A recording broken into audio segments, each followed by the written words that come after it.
Hello guys, आज हम बात करने वाले हैं क्लास 12 केमिस्ट्री के एक बहुत ही अच्छे चैप्टर की, जिसका नाम है उपसह संयोजक कंपाउंड, उपसह संयोजक यौगिक। तो आज हम उपसह संयोजक यौगिकों के ही बारे में बात करेंगे और उपसह संयोजक यौगिक जो होते हैं उनके आईयूपीएसी नाम के बारे में बात करेंगे कि किसी भी उपसह संयोजक यौगिकों का आईयूपीएसी नाम किस तरीके से निकाला जाता है। तो दोस्तों आइए पहले हम स्टार्ट कर लेते हैं। हमारा एक यौगिक दे रखा है K4 FeCN6, जो कि एक उपसह संयोजक यौगिक है। हमें यह समझना है कि इस उपसह संयोजक यौगिकों में कौन से परमाणु को किस नाम से जाना जाता है। तो दोस्तों जो बड़ी ब्रैकेट आपको नजर आ रही है, इस बड़ी ब्रैकेट के जो बाहर की तरफ लिखा हुआ है, कुछ भी लिखा हो सकता है, जैसे यहाँ पर पोटेशियम है, इसकी जगह पर कोई सा भी परमाणु हो सकता है, तो उसको बोला जाता है आयनिक परिसर, उसको बोला जाता है आयनिक परिसर। और बड़ी ब्रैकेट वाले पार्ट को बोला जाता है उपसह संयोजक परिसर। जो बड़ी ब्रैकेट के अंदर जितना भी पार्ट होता है उस पूरे पार्ट को उपसह संयोजक परिसर बोला जाता है। ये हुआ हमारा आयनिक परिसर जो बड़ी ब्रैकेट के बाहर है, और जो बड़ी ब्रैकेट के अंदर वाला पार्ट होता है उसको उपसह संयोजक परिसर बोला जाता है। अब हमें यह समझना है कि उपसह संयोजक जो परिसर है उसके अंदर जो भी पार्ट है उनको किस नाम से जाना जाता है। तो Fe हमारा होता है केंद्रीय धातु परमाणु, केंद्रीय धातु परमाणु के नाम से हमारा जाना जाता है। यहां पर कोई सा भी केंद्रीय धातु परमाणु हो सकता है। यहां पर अभी Fe हो सकता है, नेक्स्ट किसी यौगिक में Ni हो जाए, Cu हो जाए, कुछ भी हो सकता है। अब हमारा जो Cn है ये कहलाता है लिगैंड, ये लिगैंड के नाम से जाना जाता है। यहां पर भी कोई अदर लिगैंड हो सकता है, कुछ भी। और जो नंबर लगे हुए हैं इनको बोला जाता है उपसह संयोजक संख्या, ये उपसह संयोजक संख्या के नाम से जानी जाती है। तो दोस्तों ये था हमारा एक उपसह संयोजक यौगिक जिसके बारे में और जिनके किस नाम से जाना जाता है।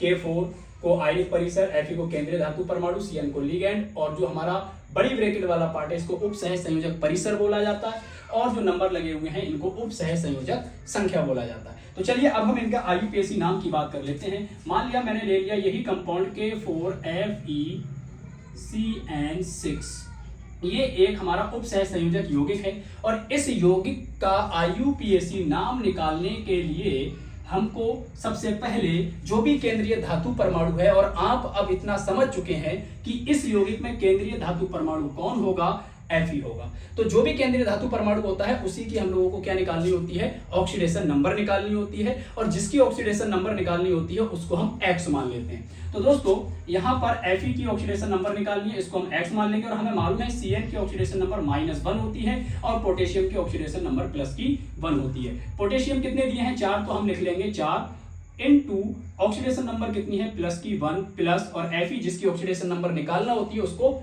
X मान लेते हैं। तो इसको मान लेंगे X, फिर आ जाएगा प्लस। लिगैंड जो हमारे हैं Cn, मैंने बताया था Cn को लिगैंड बोला जाता है। लिगैंड कितने दे रखे हैं, 6, तो हम ले लेंगे 6 इनटू, और लिगैंड की ऑक्सीडेशन नंबर कितनी है, -1 इजिकल टू में आएगा हमारा 0। 0 क्यों आया, क्योंकि जो हमारा उपसह संयोजक यौगिक था इसकी बड़ी ब्रैकेट के ऊपर कोई भी आयन नहीं है। अगर कोई पॉजिटिव आयन होता तो बराबर के इधर हम पॉजिटिव आयन ले लेते, अगर कोई नेगेटिव आयन होता तो बराबर के इधर हम नेगेटिव आयन ले लेते, लेकिन यहाँ पर कोई भी आयन नहीं है। इसका मतलब ये जो यौगिक है ये उदासीन यौगिक है, और उदासीन यौगिक के लिए हमें यहाँ पर लगाना पड़ता है 0। अब हम इसको जब सॉल्व करते हैं तो सॉल्व करने पर आएगा 4x, 6 की जब हम -1 से मल्टीप्लाई करेंगे तो 6 आ जाएगा इजिकल टू 0। तो हमारा हो जाएगा x इजिकल टू -6 बराबर के जब इधर जाएगा प्लस का हो जाएगा, और जो +6 है जब बराबर के उधर जाएगा तो माइनस का हो जाएगा। तो x इजिकल टू हो जाएगा हमारा 2। निकलकर ऑक्सीडेशन नंबर कितनी आई है, +2।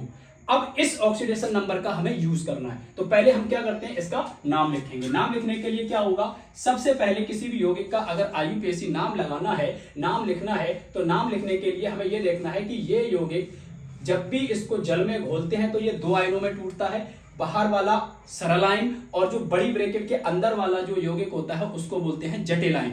तो दोस्तों जटिल आयन और हमारा फिर क्या आएगा, सरल आयन। तो सबसे पहले अगर हम किसी का भी आईयूपीएसी नाम करते हैं तो आईयूपीएसी नाम करने के लिए हमें उसको लिखना पड़ता है जो सरल आयन होता है। तो सरल आयन कौन सा है हमारा K4। K4 को हम कैसे करके लिखेंगे, K4 को लिखेंगे पोटेशियम,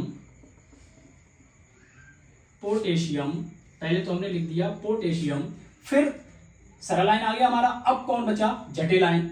अब जटिल आयन या फिर हम जिसको क्या बोल रहे हैं, उपसह संयोजक परिसर। अब इस जटिल आयन में भी हम पहले किसको लिखेंगे, इस जटिल आयन में हम लिखते हैं लीगैंड को पहले। लीगैंड कितने हैं, 6 लीगैंड है, तो 6 के लिए वर्ड यूज करते हैं हेक्सा, और CN के लिए वर्ड आता है साइनो।